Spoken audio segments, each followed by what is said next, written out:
Everyone, welcome to DTH Decoding the Hindu. So it is day 19th in the series of important questions for UPSC Prelims 2023 and other PCS examinations like UP PCS, RPSC, HPSC and many more. So if you are preparing for any government exam in which current affairs are used to be asked, then you are at the right spot in order to check your preparation level in current affairs, and I would suggest write down your score in the comment section and check where your preparation stands and consider yourself prepared only if you are able to answer all the questions correctly. So let's get started. But before that I would like to request you, अगर आपको video पसंद आता है तो video को like ज़रूर कर दें. आपका एक लाइक मुझे बहुत मोटिवेट करता है, और चैनल को सब्सक्राइब नहीं किया तो चैनल को भी सब्सक्राइब कर लें. तो स्टार्ट करते हैं. The term troika is related to, ये बहुत इंपॉर्टेंट क्वेश्चन है गाइस, आपको पता होना चाहिए. The term troika is related to A G7, B BRICS, C ASEAN, D none of the above. C, जहाँ ये none of the above option में आ जाता है ना, वो क्वेश्चन आई थिंक सबसे टफेस्ट होता है, क्योंकि you don't know whether the answer lies in the above options और not. So the term troika is related to G20. तो here answer would be D, none of the above. अब मैं बताती हूँ आपको ट्राइका होता क्या है. सी, आपको पता है G20 की प्रेसिडेंसी जो है वो हर साल चेंज होती है. तो अब इंडिया के पास है G20 की प्रेसिडेंसी. तो इसमें क्या होता है कि जो प्रीवियस ईयर की प्रेसिडेंसी जिस कंट्री के पास थी और नेक्स्ट ईयर की प्रेसिडेंसी जिसके पास आने वाली है, वो तीन कंट्रीज, मतलब पास्ट वाली, प्रेजेंट वाली और फ्यूचर वाली, जो तीनों प्रेसिडेंट कंट्रीज हैं, वो तीनों साथ में मिलके काम करती है, जिसको बोला जाता है ट्राइका. आई होप आपको समझ आया होगा ट्राइका किसे बोलते हैं. जो कि पहले प्रेसिडेंट थे जो प्रिसाइड कर रहे थे G20 पे, जो करंटली प्रिसाइड कर रहे हैं और जो फ्यूचर में प्रिसाइड करने वाले हैं, मतलब नेक्स्ट टर्म में जो प्रिसाइड करने वाले हैं, वो तीनों साथ में मिलके काम करते हैं, साथ में प्लानिंग करते हैं, कैसे प्रोग्राम्स को एग्जीक्यूट करना है वो सब डिस्कस किया जाता है. उसी को ट्राइका कहा जाता है. नेक्स्ट क्वेश्चन पे मूव करते हैं. The disputed silver line project is proposed in the state A Karnataka, B Kerala, C Tamil Nadu, D Gujarat. C, ये बहुत इंपॉर्टेंट क्वेश्चन है, बहुत ज़्यादा ये डिस्प्यूटेड प्रोजेक्ट है, इसलिए काफ़ी बार ये न्यूज़ में रहा है. ये है, इसका आंसर है बी केरला. ये सिल्वर लाइन प्रोजेक्ट केरला में प्रपोज किया गया है. इसके बारे में थोड़ा सा डिटेल में देखना इंपॉर्टेंट हो जाता है.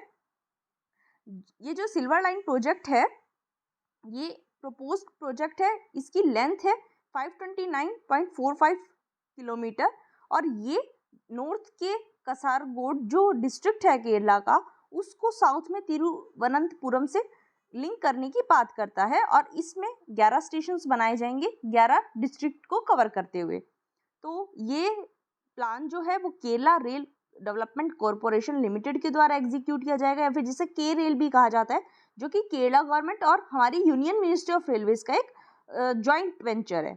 इस प्रोजेक्ट के फीचर्स क्या क्या हैं? इस प्रोजेक्ट में हमारे पास इलेक्ट्रिक मल्टीपल यूनिट टाइप की ट्रेन्स होने वाली हैं, जिसमें मेनली तो प्रेफरेबली 9 कार्स रहेंगी, जिनको 12 तक किया जा सकता है. जो 9 कार रैक होगी उसमें मैक्सिमम 675 पैसेंजर्स एक बार में ट्रेवल कर पाएंगे. बिजनेस क्लास और स्टैंडर्ड क्लास, 2 क्लासेस रहेंगी इसमें. ट्रेन की speed maximum 220 kilometre per hour रहेगी स्टैंडर्ड गॉज पे. और जहाँ कोई भी डायरेक्शन, थोड़ा सा जहाँ एरिया आप कह सके, टेरेन जो कह सके वो थोड़ा ख़राब होगा, उसमें थोड़ी सी स्पीड कम हो सकती है. और इस ट्रेन की खासियत क्या है, इतनी ज़्यादा स्पीड में ये बहुत लंबी जर्नी को भी काफ़ी कम, 4 घंटे से भी कम में इस जर्नी को कंप्लीट कर देगी. और हर 500 मीटर्स के डिस्टेंस पे अंडर पासिस होंगे, जहाँ सर्विस रोड्स भी प्रोवाइड कराए जाएंगे. क्या ज़रूरत थी इस प्रोजेक्ट की हमें? सबसे पहली बात, टाइम सेविंग, क्योंकि जो एग्जिस्टिंग नेटवर्क्स है उसमें इस रूट को कवर करने में 12 आवर्स का टाइम लगता है, और इस प्रोजेक्ट के थ्रू ये जर्नी 4 घंटे से भी कम की हो जाएगी. तो इसके बाद टेरेन लिमिटेशंस जो है इस एरिया में, क्योंकि वहाँ टेरेन, वहाँ की जो ज्योग्राफी है वो इस टाइप की है कि ट्रेन्स एवरेज स्पीड उनकी 45 किलोमीटर पर आवर रहती है. तो इस ट्रेन की स्पीड प्रपोज की गई है 220 किलोमीटर पर आवर. तो आप देख सकते हैं कितना ज़्यादा फ़र्क पड़ जाएगा स्पीड में. डी ट्रैफिकिंग, जो रोड का ट्रैफिक है वो कम हो जाएगा, एक्सीडेंट्स कम होंगे, इसकी वजह से ग्रीन हाउस गैस एमिशन भी कम होगा, और रो सर्विसेज भी एक्सपेंड होंगी. रो सर्विसेज लाइक ओला सर्विसेज ये होती हैं, जिसकी वजह से एम्प्लॉयमेंट अपॉर्चुनिटीज़ बढ़ेंगी. एयरपोर्ट से हम इनको इंटीग्रेट कर पाएंगे, आईटी कॉरिडोर से इनको इंटीग्रेट कर पाएंगे, और जो इसके मतलब इसके पास पास जो भी सिटीज़ पड़ेंगी उनका डेवलपमेंट भी हो पाएगा। इश्यूज़ क्या क्या हैं इस प्रोजेक्ट के? सबसे पहले पॉलिटिकल रिटोरिक, पॉलिटिकल सपोर्ट इस प्रोजेक्ट के लिए नहीं मिल पा रहा है, काफ़ी ज़्यादा प्रोटेस्ट हो रहे हैं। दूसरा क्या है, इसके लिए काफ़ी ह्यूज कैपिटल की रिक्वायरमेंट हमें है। और तीसरा, फैमिलीज़ को डिस्प्लेस करना पड़ेगा जहाँ ये प्रोजेक्ट बिल्ड किया जा रहा है, उसकी वजह से ऑलमोस्ट 30,000 फैमिलीज़ जो हैं वो डिस्प्लेस की जाएंगी। इकोलॉजिकल डैमेज भी इससे होगा क्योंकि हमें प्रीशियस वेटलैंड्स हैं, हमारे पैडी फील्ड्स हैं, हिल्स हैं, उनको काटना पड़ेगा इस प्रोजेक्ट को इम्प्लीमेंट करने के लिए। और इस प्रोजेक्ट की वजह से फ्लड का भी हज़ार्ड हमें हो जाता है, इसकी वजह से फ्लड आने का खतरा भी बढ़ जाता है ड्यूरिंग हैवी रेन्स। तो ये था सिल्वर लाइन प्रोजेक्ट के बारे में। आई होप आपको समझ आया होगा, इंपॉर्टेंट था इसलिए मैंने इतना डिटेल में इसको कवर किया है। नेक्स्ट क्वेश्चन पे चलते हैं। The idea of Quad is first mooted in 2007 by, ये भी इंपॉर्टेंट क्वेश्चन है। ये जो इंटरनेशनल ऑर्गेनाइजेशंस हैं ये न्यूज़ में रहती हैं और इन्हीं से एग्जाम में एक क्वेश्चन ज़रूर पूछा जाता है, तो आपको इनके बारे में माइनर से माइनर डिटेल भी पता होनी चाहिए।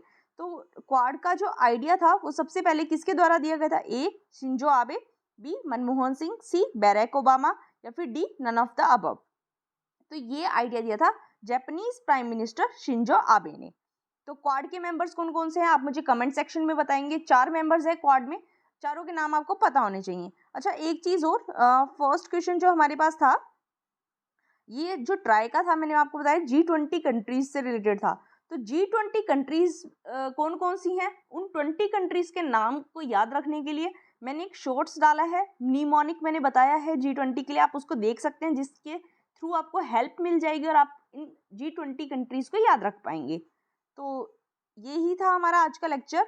Thank you so much for watching. आप यहाँ तक मुझे कोऑपरेट करते हुए, मुझे बर्दाश्त करते हुए आए हैं, थैंक यू सो मच। अगर आपको लेक्चर अच्छा लगा है तो प्लीज़ वीडियो को लाइक ज़रूर कर दें और चैनल को सब्सक्राइब कर दें। Thank you so much.